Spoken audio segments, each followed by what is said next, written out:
अभियान या ये बातें या ये ज्ञान सतत निरंतर चलता रहे, इसके लिए आपकी मेरी एक छोटी सी कोई एक एडजस्टमेंट हो जाए तो बहुत अच्छा। मैं ये चाहता हूं कि जो कुछ मैंने सीखा वो आप सीख लो। गुरुजी नमस्कार। आपका बहुत बहुत धन्यवाद। आपने जो कल दूध में मुझे काली मिर्च उबालकर मिश्री और घी मिलाकर पीने को कहा था, मैंने 2 बार पिया तो उससे मेरी खांसी बिल्कुल ठीक हो गई है।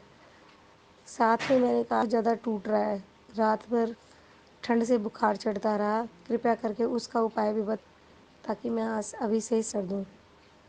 मैं आप वेट कर रही हूँ, प्लीज़ बताइए। धन्यवाद।